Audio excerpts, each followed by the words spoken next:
Long before Mother Teresa's helicopter touched down at about 11:20 this morning, the crowds were gathering here at Knock. Among all of you who have made this pilgrimage to Knock this afternoon, we are privileged to have with us as a special guest at this Mass a pilgrim who has come from afar, a woman whose worldwide symbol for goodness and holiness. Not many claims made by the Irish clergy are widely or uncritically accepted, even in Ireland. But the saintliness of an Albanian nun named Agnes Boyaciu is a proposition that's accepted by many who are not even believers. Mother Teresa herself receives extravagant adulation as no more than her due. Of all the women in recent history, no one has captured the public imagination like Teresa of Calcutta. I'm not being facetious, and I'm certainly making no comparison when I say that no woman has made such an impact here since Our Lady herself appeared in 1879. So how did this auction of hyperbole and credulity get started? In that year of grace, 1969, the scrupulously neutral and objective British Broadcasting Corporation permitted that old fraud and mountebank Malcolm Muggeridge to pay a devotional visit to the Calcutta Shrine. Mother Teresa, after I met you in London, really the only thing I wanted to do is to come and see you in your work here. Now I've seen it. And of course it's a shining light. Himself arrogant, almost to the point of humility, Muggeridge became persuaded that he and his team had become the divinely appointed instruments of what he claimed was the first television miracle. During Something Beautiful for God, there was an episode where we were taken to a building that Mother Teresa called the House of the Dying. And Peter Schaefer, the director, said, it's very dark in here, do you think we can get anything? And we had just taken delivery at the BBC of some new film made by Kodak, which we hadn't had time to test before we left. So I said to Peter, well, let's have a go. So we shot it.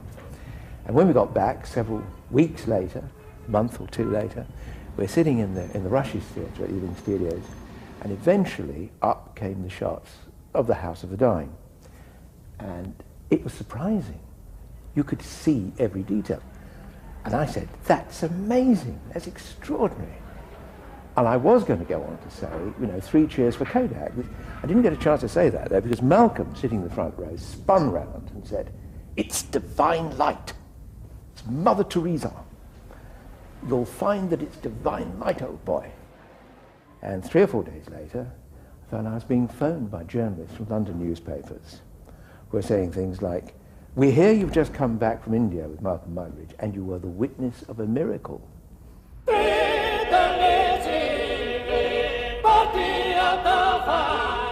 And a star was born. This profane marriage between tawdry media hype and medieval superstition gave birth to an icon which few have since had the poor taste to question. It's like you're actually seeing a living saint. Give a man a reputation as an early riser, said Mark Twain, and that man can sleep till noon. How does the reputation of Holy Mother Teresa look if, just for a moment, we switch off Malcolm Muggeridge's kindly light?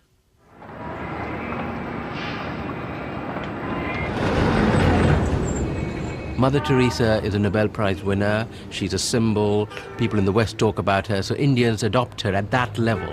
The fact that what she does on the streets of Calcutta is really irrelevant to them. They couldn't care about it, and most of them don't even know. But Mother Teresa is the sort of figure you show to visitors.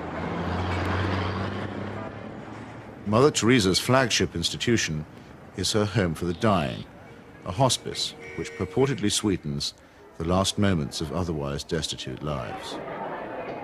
My initial impression was of all the photographs and footage I've ever seen of Belsen and places like that, because all the patients had shaved heads. There are no chairs anywhere, there are just these stretcher beds, and they're like First World War stretcher beds. There's no garden, no yard even, no nothing. And I thought, what is this? This is 2 rooms with 50 to 60 men in one, 50 to 60 women in another. They're dying. They're not being given a great deal of medical care. They're not being given painkillers really beyond aspirin and maybe, if you're lucky, some Brufen or something for the sort of pain that goes with terminal cancer and the things that they were dying of. And I thought, what's the point? Right from the very beginning, I wanted to serve the poor purely for the love of God and to give them what the rich people get with money. I wanted to give to the poor for the love of God. They didn't have enough drips. The needles they used and reused over and over and over, and you would see some of the nuns rinsing needles under the cold water tap. And I asked one of them why she was doing it. And she said, well, to clean it. And I said, yes, but why are you not sterilising it? Why are you not boiling water and sterilising your needles? She says, there's no point. There's no time. Mother Teresa's cult of death and suffering depends for its effect on the most vulnerable and helpless, abandoned babies, say, or the terminally ill, who supply the occasions for charity and the raw material for demonstrations of compassion.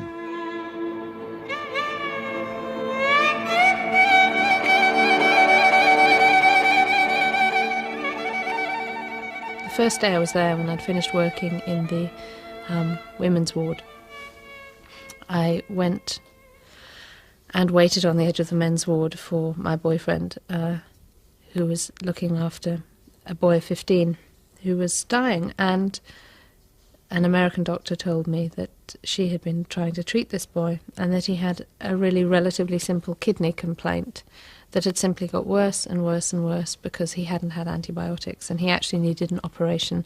I don't recall what the problem was. She did tell me. And she was so angry, but also very resigned, which so many people become in that situation. She said, well, they won't take him to hospital. And I said, why?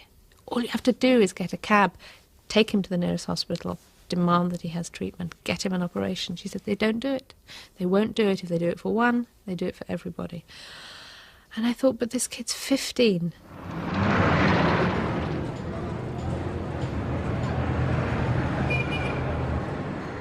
I ventured on my own pilgrimage to the Missionaries of Charity in Calcutta in early 1980. Who could fail to be touched by the work of the orphanage? Not I, though I did find myself a little put off by the mission's motto, he that loveth correction, loveth knowledge. Bit of a workhouse ring to that, perhaps. But it was Mother Teresa herself who completed the wreckage of the effect. As we stood by the tiny cots, she turned and said, this is how we fight abortion and contraception in Calcutta.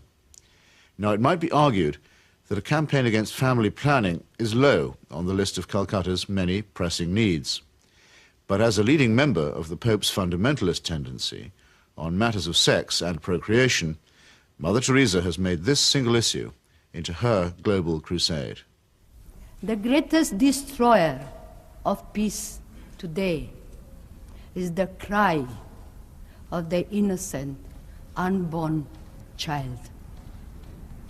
If a mother can murder her own child in her own womb, what is left for you and for me to kill each other? Tenderness about the unborn is an emotion that I share myself. But tenderness about the unborn also becomes an overtly political matter when it's preached by a presumable virgin who also campaigns against birth control. Let us promise Our Lady, who loves Ireland so much, that we will never allow in this country a single abortion.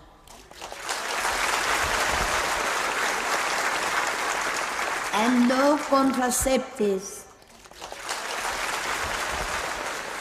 Mother Teresa has no politics, so she maintains, and so many people believe. But when she came to London in 1988, ostensibly as an advocate for the homeless, she bent the ear of the Iron Lady and sought to steer her to the support of a bill limiting abortion. The sponsors of that bill, who arranged the meeting, were in no doubt that her intervention was political. She's not a party political figure, but she's a political figure in the sense that, A, she is part of what may be called the Catholic agenda, the broader Christian right agenda, and the Catholic Church has been following what has generally been considered a hard-line approach under the present Pope. Now, she's part of that agenda, and that is fairly political agenda. I mean, you know, no abortion, opposition to birth control, ideas like that are fairly, you could say they would be contested in the political arena. And the second factor is that she is also part, if you like, of the Western agenda, where the West is still part of the third world. The rich world has a poor conscience. It wants, in fact it needs, to think that someone, somewhere, is doing something about the third world. And the Mother Teresa myth ministers to this desire. Here is a Western woman who has forsaken her life, albeit whatever life she might have had in Albania, you know, for sacrifice herself for the people of the third world. It makes the West feel better, you know. This is one of us again, once again rescuing the third world. Raising the roof. Yes, raising the roof. He's got his rations. Yes, he's got it, he's cleaning it. And then pecho shop. In the subliminal appeal that she generates, there is something of the mission to the heathen, something of the old colonial outpost, and something of Florence Nightingale. While in the silent and abject demeanour of her patients, there is something of the deserving poor. The great white hope in this iconography takes on the big black hole. And the rewards are by no means all in heaven.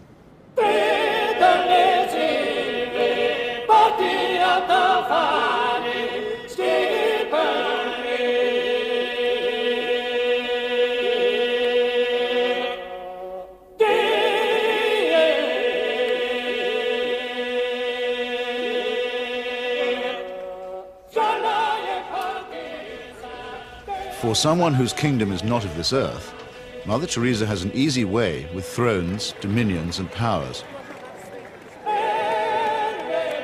Why do the rulers of this sinful and selfish world find her so awfully congenial? Is it because she returns the compliment? She may or may not comfort the afflicted, but she has certainly never been known to afflict the comfortable. Some people see her here, posing with Ron and Nancy. In the truest sense, citizens of the world. Mother Teresa is. The very hand that bestowed the Medal of Freedom on Mother Teresa armed and paid the death squads of Central America. Accepting the award, with her customary modesty, on behalf of all the world's poor, she croaked, "I never realized that you loved the people so tenderly." I must say, I hadn't noticed that either. Reagan's proxies murdered, among many others, 4 American nuns and the Catholic Archbishop of San Salvador at the very moment that he was celebrating Mass. But, visiting the slaughterhouse states of the region during that period, Mother Teresa found nothing untoward. Everything was peaceful in the parts of the country we visited, she claimed, after touring the killing fields of Guatemala, adding for good measure, "I do not get involved in that sort of politics."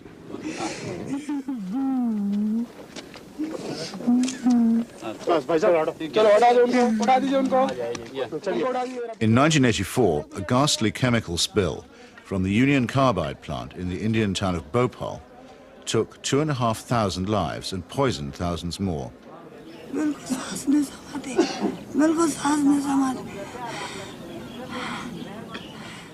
This was an act not of God, but of a negligent multinational corporation.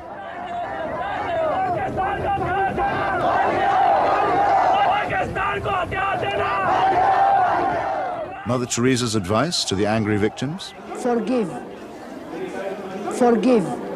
What Mother Teresa has done is she has accepted implicitly the idea that there's nothing much you can do for the poor except take them off the streets and, you know, look after them. You cannot change their attitudes. You cannot make them feel that they have an ability, they may even have the means to improve and change their lives. She's not bothered with that agenda. She's only bothered with the agenda of trying to rescue their souls and make them a bit better before they go on to the eternal life, which is a very understandable, but in fact a very old-fashioned Christian idea. It is not a question of saying, how can we tackle the real problems of poverty?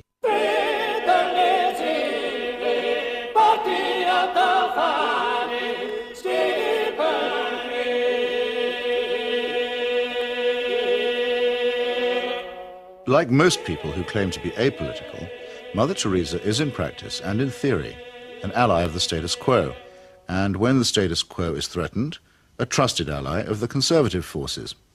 This places her in bold contrast to those, even among the religious, who have rejected the fatalistic and submissive conclusions about poverty that are promulgated by Catholic traditionalists like her. With our hands, with our life, with our love, we ask justice, we ask freedom, and we take justice, because justice is not like a gift which they gave. No, liberty, freedom, they don't give that. We have to take that. And in fact, we go through the streets and we took our liberty, we took our freedom, asking for justice. The Roman Catholic hierarchy has never forgiven Father Aristide, the legally elected president of Haiti, whom it regards as a base heretic. For his efforts to chase the moneylenders from the temple, he was banished from his order and forbidden to serve Mass. To the very last, the Vatican was the only foreign power to recognize the military junta that misruled Haiti. And the ground for this, too, was prepared by Mother Teresa. In 1980, she visited the island and accepted the Haitian Legion of Honor Award from Baby Doc Duvalier. She found much to praise in his corrupt, dynastic regime, telling astonished reporters that she had, quote, never seen the poor people being so familiar with their head of state as they were with the Duvaliers. It was a beautiful lesson for me, she simpered. I've learned something from it. The Haitian people, indeed, could not wait to get close to the Duvaliers, who in their turn moved forever to the French Riviera.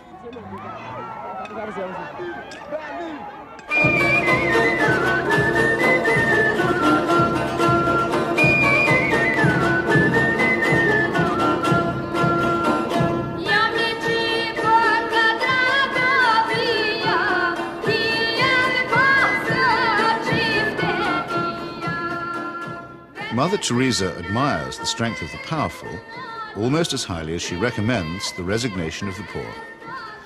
When she visited her motherland of Albania, she appeared to take seriously St. Paul's notorious assertion that the powers that be are ordained of God.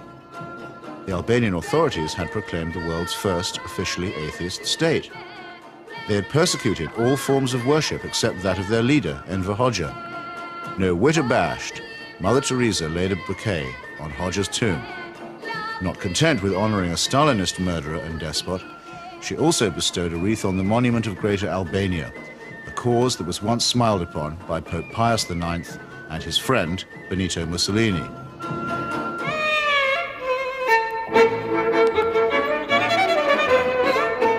Albania is, for secular reasons, quite rich in orphans. So there was ample scope for an orphanage specialist to praise the institutions of the regime while keeping silent about its victims.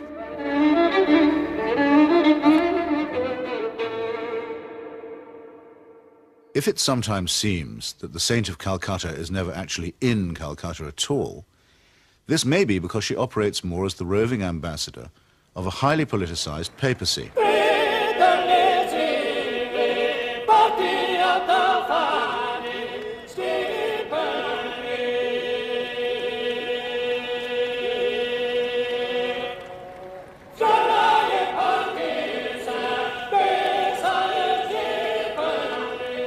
Vatican foreign policy has taken her from the shores of Lebanon, where the Roman Catholic militia perpetrated the mass murder at the Sabra and Shatila camps, to Nicaragua, where the Cardinal was the patron of the Contras, to Armenia, where she helped Mother Church gain a foothold in the Soviet Union. In return, the present Pope is known to have placed her on the fast track for canonization. This is the kind of politics in which she does indeed get involved. Sometimes when I think of Mother, I wonder if I've done just right. Though I'm many miles away, I can almost hear her say, where's my wandering boy tonight? Robert Maxwell's genius for self-promotion made a nice fit with Mother Teresa's talent for fundraising. It became hard to decide which of the two was using which, or was it both? Ever since In the United States, Mother Teresa accepted well over $1 million from Mr. Charles Keating, a right-wing Catholic fundamentalist and anti-pornography crusader who was also a California savings and loan tycoon. Mr. Keating's problem was that he was using other people's money. He's now behind bars after the greatest scandal in American financial history. But while he was flying high, Mother Teresa flew right along with him. She got the use of his private plane. He got a personalized Mother Teresa crucifix, which he used to store up treasure on earth. Let's get him out of here. Why should the missionaries of charity have such a special vocation for work among the rich? And does Mother Teresa pick frauds because they need her help more than the honest billionaires? It's not a question that she's ever answered, but then, in the prevailing atmosphere of piety and adoration, it's not a question that she's ever been asked.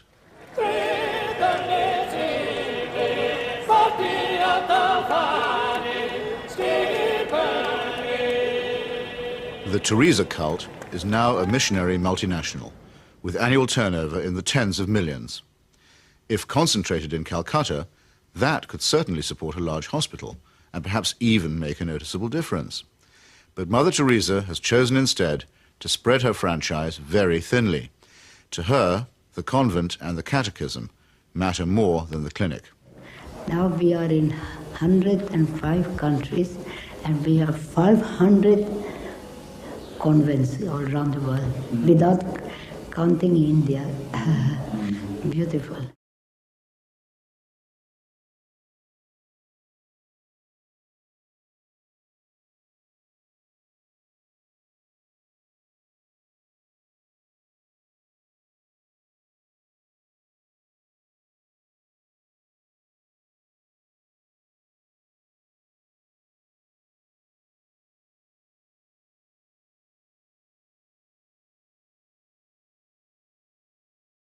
Modesty, simplicity, humility. By these canonical keywords, we are taught that we may recognize saints. Yet Mother Teresa regards herself as mandated by heaven, which is hardly modest. She lends spiritual solace to dictators and to wealthy exploiters, which is scarcely the essence of simplicity. And she preaches surrender and prostration to the poor, which a truly humble person would barely have the nerve to do. When she speaks about private or public morality, opposing family planning, for example, or defining abortion as quite literally the greatest threat to world peace, she takes on the grim and tedious tones of the zealot and the fanatic. In a godless and cynical age, it may be inevitable that people will seek to praise the self-effacing, the altruistic, and the pure in heart. But only a complete collapse of our critical faculties can explain the illusion that such a person is manifested in the shape of a demagogue, an obscurantist, and a servant of earthly powers.